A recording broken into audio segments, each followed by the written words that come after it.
El cronista oficial de Asturias, Armando Cotarello, que en su libro Alfonso III el Magno, monarca que en su reinado visitó Cosgaya para inaugurar una iglesia y conocer la tierra de sus antepasados, escribe que, cortada la sucesión masculina de don Pelayo, la corona del primer reino vino a quedar vinculada en la misma familia de los dos insignes Alfonsos, la familia de Pedro, duque de Cantabria,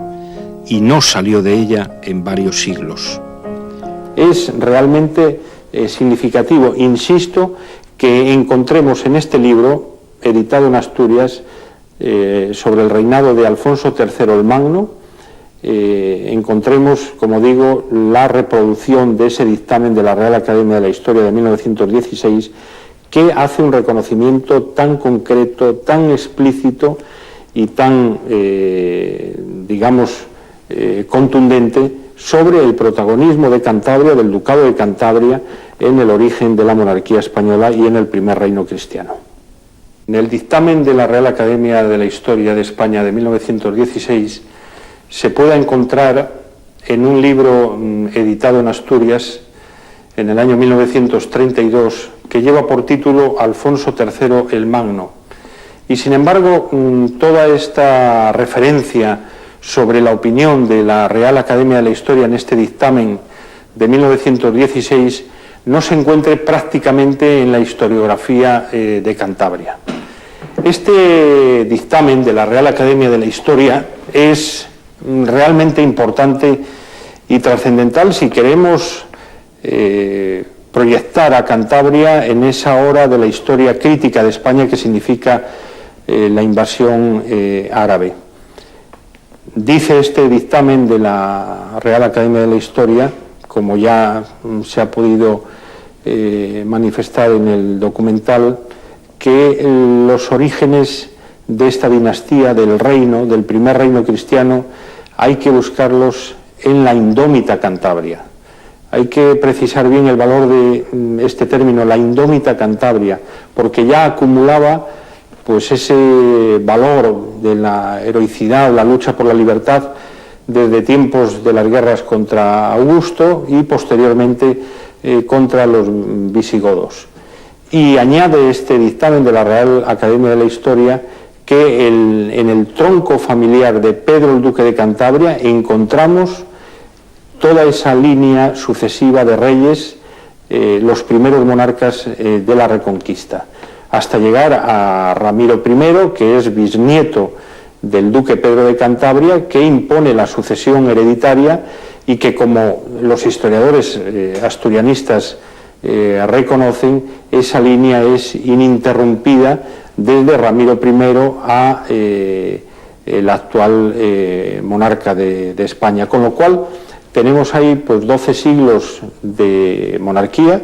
donde el protagonismo fundacional está en la Casa de Cantabria, en la dinastía cántabra, con reyes tan importantes como Alfonso I, el católico, o Alfonso II el casto. En este rey, muy importante en la Reconquista, porque su mandato duró 50 años, pues se va a extinguir esa línea común familiar entre Pelayo y el duque Pedro de Cantabria, y la corona va a pasar ya de forma exclusiva a la rama cántabra, a los descendientes de Pedro el duque de Cantabria, con el rey Bermudo y su hijo Ramiro I, y la línea después de sucesión hereditaria en la corona.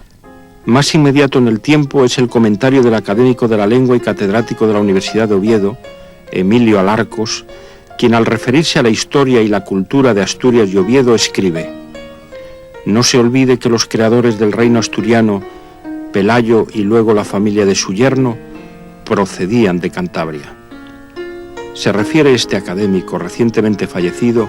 a Alfonso I el Católico, que se unió a la familia de Pelayo al contraer matrimonio con su hija, la princesa lebaniega Ermesinda, reconociendo sin medias tintas a Pelayo y a los descendientes de Pedro de Cantabria, originarios de Cantabria, como creadores del reino. Puede afirmarse, por tanto, que la vinculación con la corona es mucho más que la simple evocación de los veraneos regios de Alfonso XII y de los reyes Alfonso XIII y Victoria Eugenia. Lo ha escrito también el historiador Miguel Artola al indicar que la dinastía cántabra se alargó hasta el año 1037, sucediéndose hijos y hermanos de reyes. Las fuentes asturianas son pues concluyentes. El reino surgió en Liébana y la primera dinastía era originaria de Cantabria, hechos estos que, sorprendentemente, están fuera de la historiografía cántabra. A estas referencias podemos añadir otra que surge del propio tronco de la monarquía española. Corresponde a una confesión del rey Alfonso XII, y las palabras se hallan esculpidas en piedra desde hace más de un siglo en el Palacio de Sobrellano de Comillas, que en una carta a su hermana la infanta Doña Paz, escrita en uno de los veranos que pasó en la Villa de los Arzobispos, tras proclamar el monarca la nobleza y el patriotismo de nuestro pueblo, añadió: «Tal vez me creáis digno de esta Cantabria, cuna de la monarquía española». Es importante este documento que se conserva en la biblioteca del Palacio Real de Alfonso XII a su hermana la infanta Paz, por la que sentía una gran admiración. El rey, que estaba en Comillas, en esos 2 veranos que pasó en Comillas, invitado por el marqués de Comillas, pues escribió una carta a su hermana en la que expresaba la hidalguía, el patriotismo de los cántabros como pueblo, y hacía esa confesión de considerarse merecedor de esta Cantabria, cuna de la monarquía española. Es decir, que el propio rey Alfonso XII asume que la genealogía de la Casa Real de los Reyes de España viene de Cantabria, del Ducado de Cantabria, de Pedro, el Duque de Cantabria, y de sus hijos Alfonso, Fruela, y los descendientes de Fruela, los reyes Aurelio y Bermudo I, hasta llegar a Ramiro I. Y es una pena que aquí en Cantabria pues hayamos perdido esa batalla de proyectar nombres de la Reconquista, de este momento histórico, hacia la ciudadanía. En Asturias,